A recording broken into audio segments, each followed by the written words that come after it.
Hi, this is Lou Ferrigno. You're listening to the Droids Canada podcast. Don't make me angry because you won't like me when I'm angry.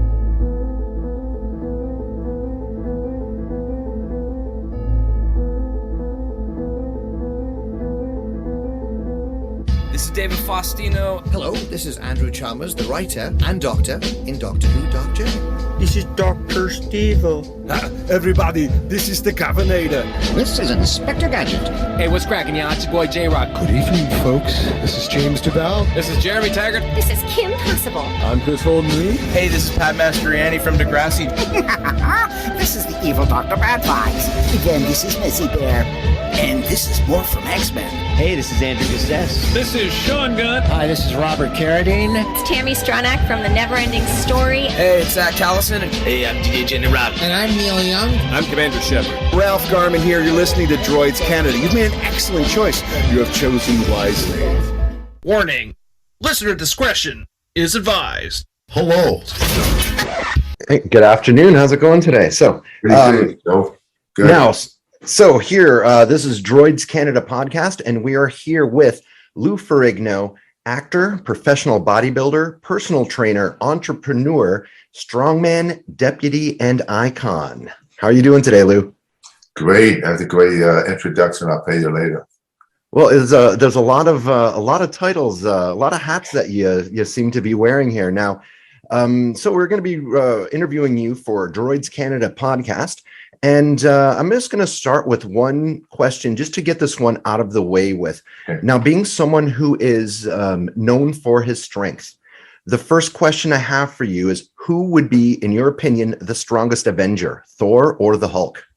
Oh, the Hulk, hands down, because especially his physicality and his speed and his ability to jump. I would say the Hulk, hands down.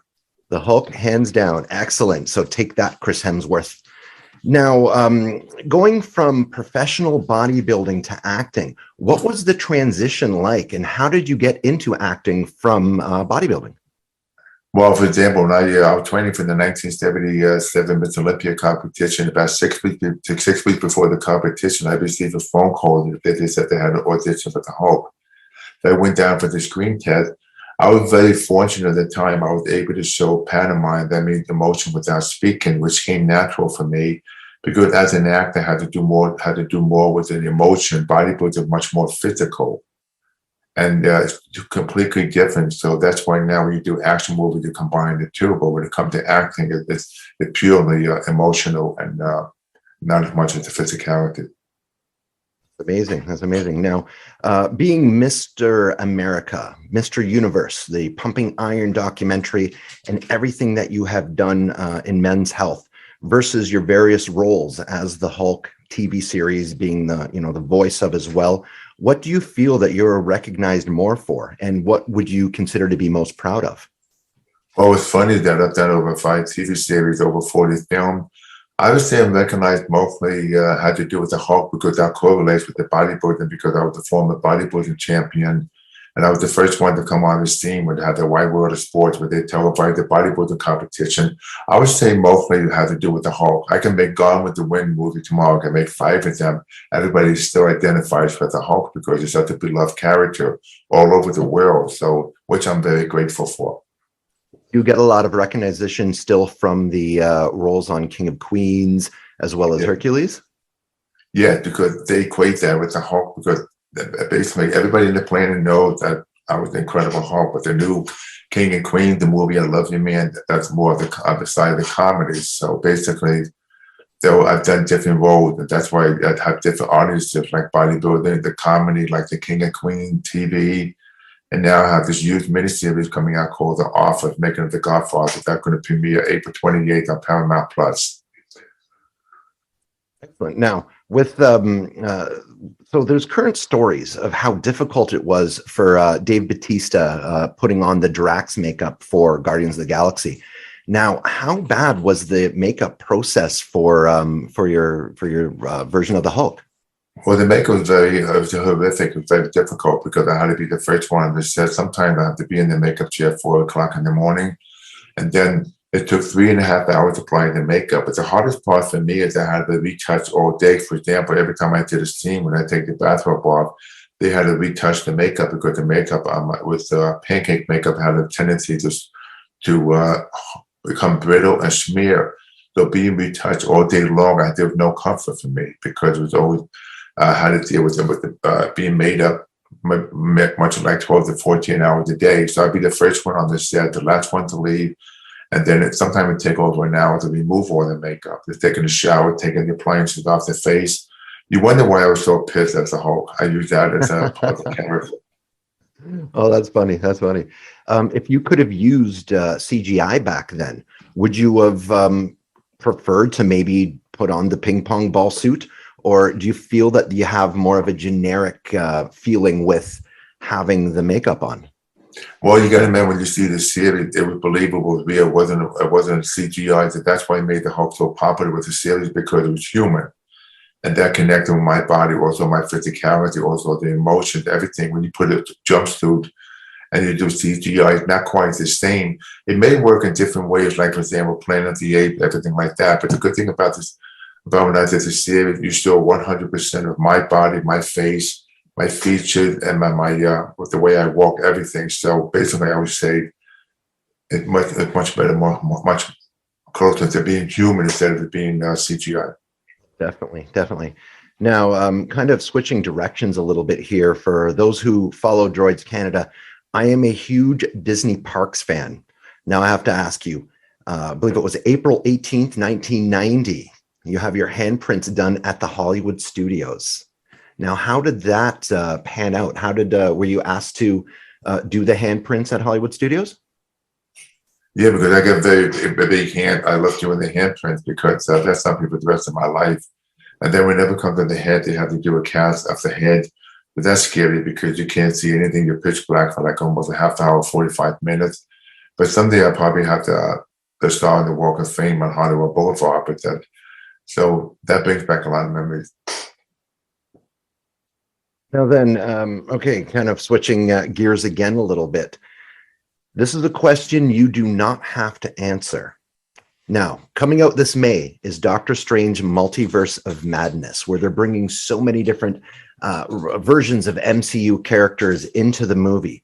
Would you be able to confirm or deny if your portrayal of the Hulk will be appearing? However, you are able to plead the fifth on this. I wouldn't mind being involved with it, and because I talked to Marvel about getting involved with it and in the future as one of these different characters. But I think the actor's name is Benedict Cumberbatch, whatever it is. Yes. But the thing is that I have to keep up because there's so many movies made now by Marvel trying to keep up with the latest, the Avenger game with these different Doctor Strange love. It's a great character. I just love all these characters, and I just always want to be part of it. Yeah, there definitely are a lot of Marvel projects that are being put out there, being at Disney Plus, being at the Cinematic Universe, being at the Sony Universe. Now, with all of them, are you a big fan of all the Marvel movies? Yeah, most of it. I'm not too excited about the new CGI with the way the Hulk's being portrayed. But for all the movies, I'm very happy to see all these A-list actors playing the different characters because back in the 70s, Captain America, Spider-Man failed as a TV series, so my show became a hit. But I'm excited that today, that anytime anybody sees Marvel movies, everybody knows about the original Hulk. They know about the Hulk character because the Hulk is still the biggest iconic character today. But now you have all these different elements, but I think it needs to come back to a good storyline. Like, for example, I'm watching the Squid Game, something that captures you, then not just special effect. Yeah, Squid Games kind of gave that little psychological aspect to that as well, which I did find very appealing myself. Now then, I know we are almost out of time here. I do have one last question for you, and this is nothing to do with the Hulk whatsoever, because I'm still absolutely amazed at everything that you have done for men's health and physical fitness. Now, if you could give one piece of advice regarding health and physical fitness to everyone who's listening out there, what would that be? Consistency. Be very consistent of eating healthy, training healthy, and sleeping healthy. It's all about the consistency because that's why in life, when you go through school, when you're young, it's all consistent. You have to be in the classroom almost every day. That's consistent. You can apply the same thing to yourself. As far as your health, your body, yourself, you can't go wrong. That would keep you rich. Thank you so much for that. Now, Lou will be appearing Friday, Saturday, and Sunday at Toronto Comic-Con at the Metro Toronto Convention Center. Now, you're going to be doing autographs, meet and greets, and photo ops, I believe, as well? Yes, I have my pictures on the table, like meet and greet, the photo op, professional photo op, the Q&A, talk to the audience, and then it'll be a lot of fun because I'm happy to be there in person to greet all my fans. And it's been a long time because especially with coming out of this pandemic, I'm very excited about coming back to Toronto. Yeah, Comic-Cons are coming back. It's going to be coming back full force, starting with Lou Ferrigno this upcoming weekend at Toronto Convention Center. So go check it out. Go and visit Lou at his booth. Go and grab a photo op and meet this iconic, the Incredible Hulk. I don't care whoever else played the Incredible Hulk. Lou Ferrigno is the one and only Incredible Hulk. Thank you so much for your time, Lou. You're welcome. Thank you. Dan, what happens every Thursday? That would be DCR Droids Canada Radio. And what time is it out on Thursday? That's from 9 till 11 p.m. Dumb question. Where do you find it? You find that at accessradio.ca. And what's the best part? It's free.